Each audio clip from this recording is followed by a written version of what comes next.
इस वीडियो में मैं आपको एक अभी 80 शब्द प्रति मिनट की डिक्टेशन बोलूँगा। आप लोग डिक्टेशन लिखने के लिए तैयार हो जाएं।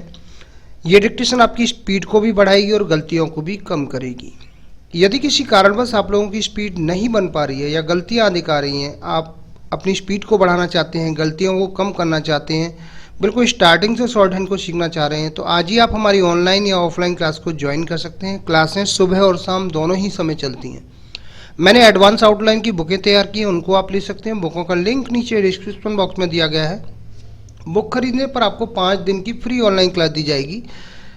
यदि आप ऑनलाइन क्लास ज्वाइन करते हैं तो एक बुक फ्री दी जाएगी। रामधारी गुप्ता खंड 1 और खंड 2 को लिखने में आपको कहीं भी कोई दिक्कत आ रही है, मैंने इनकी एडवांस आउटलाइन की बुक तैयार की है, इनको पूरा ट्रांसलेट किया शॉर्ट हैंड में, उनकी बुक भी आपको मिल जाएंगी। शॉर्ट हैंड संबंधी किसी भी जानकारी के लिए आप मेरे कॉन्टैक्ट नंबर पर कॉन्टैक्ट करके मुझसे जानकारी प्राप्त कर सकते हैं। अब मैं आपको ये डिक्टेशन बोलने जा रहा हूँ, आप लोग डिक्टेशन लिखने के लिए तैयार रहें। रेडी। गत वर्ष मैंने भी पहाड़ी अथवा पर्वतीय स्थान की यात्रा करने की योजना बनाई। इस यात्रा पर जाने के मेरे 2 उद्देश्य थे। एक तो मैं पर्वतीय स्थान के प्राकृतिक सौंदर्य का आनंद लेना चाहता था, दूसरे मैं वहाँ के मूल निवासियों के रहन सहन, दिनचर्या और उनके जीवन के संबंध में ज्ञान अर्जित करना चाहता था। इसके लिए मैंने दिल्ली के सबसे निकट पड़ने वाले पर्वतीय स्थान मसूरी की यात्रा करना ही उचित समझा। मेरे साथ 3-4 सहपाठी मित्र भी चलने को तैयार हो गए। स्कूल कॉलेजों में ग्रीष्मावकाश था, अतः घर वालों ने सहर्ष अनुमति दे दी। हमने यात्रा पर जाने का एक दिन निश्चित किया।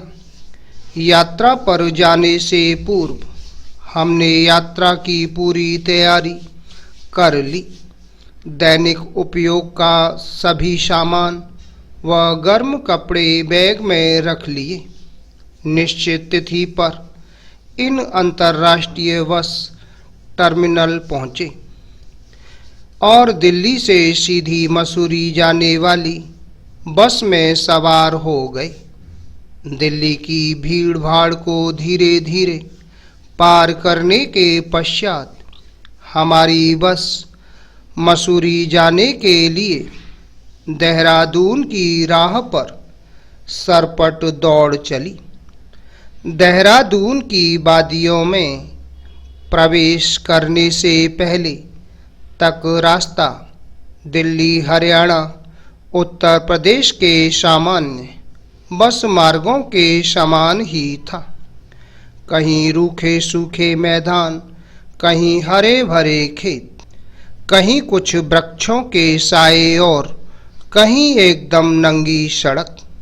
उत्तर प्रदेश में सड़कों के आसपास के खेतों में उगे हुए गन्ने अवश्य ही ध्यान आकर्षित करने में सफल रहे, अन्यथा बस सपाट काली सड़कें जो कई स्थानों पर टूटी फूटी थीं, बस की गति को कम कर देती थी। हम परस्पर गप्पे मारते हुए बस में यात्रा करते हुए देहरादून की ओर बढ़ रहे थे। Para change. कुछ आगे जाने पर सड़क के दोनों ओर उगे वृक्षों की कतारों ने घना होना शुरू कर दिया। वातावरण में कुछ उमस बढ़ने लगी। उसके बाद सफ़ेदे के ऊंचे ऊंचे पेड़ों की लंबी घनी पंक्तियां कुछ ऊपर उठती हुई दिखाई देने लगी। हमने अनुभव किया कि हमारी बस भी थोड़ा ऊपर की ओर चढ़ती जा रही है। इसके बाद सड़क के दोनों ओर घने वृक्षों के जंगल भी सघन होते चले गए। हमारी बस सड़क पर मध्यम गति से चलती हुई पहाड़ी की चढ़ाई पर चढ़ती हुई दिखाई दी। कुछ देर बाद सड़क के किनारे लगे पत्थर पर देहरादून लिखा दिखाई दिया। थोड़ी देर में ही हम देहरादून बस अड्डे पर पहुंच गए। ज्ञात हुआ कि यहाँ कुछ देर बस रुकेगी, परंतु देहरादून की यात्रा तक मार्ग में ऐसा कुछ दिखाई नहीं दिया जो मन पर कुछ छाप छोड़े। वहाँ भी बहुत गर्मी थी। एक दुकानदार ने बताया कि यदि पहाड़ी जंगली रास्ते से जाया जा सके तो मसूरी 4-5 कोस से अधिक दूर नहीं पड़ता, जबकि सड़क मार्ग से 25-30 किलोमीटर है। Full stop. दोस्तों, ये थी 80 शब्द प्रति मिनट की डिक्टेशन। आपको हमारा ये वीडियो कैसा लगा, वीडियो के नीचे कमेंट बॉक्स में लिखकर अवश्य भेजिएगा। शॉर्टहैंड संबंधी किसी भी जानकारी के लिए आप मेरे कॉन्टैक्ट नंबर पर कॉन्टैक्ट करके मुझसे जानकारी प्राप्त कर सकते हैं।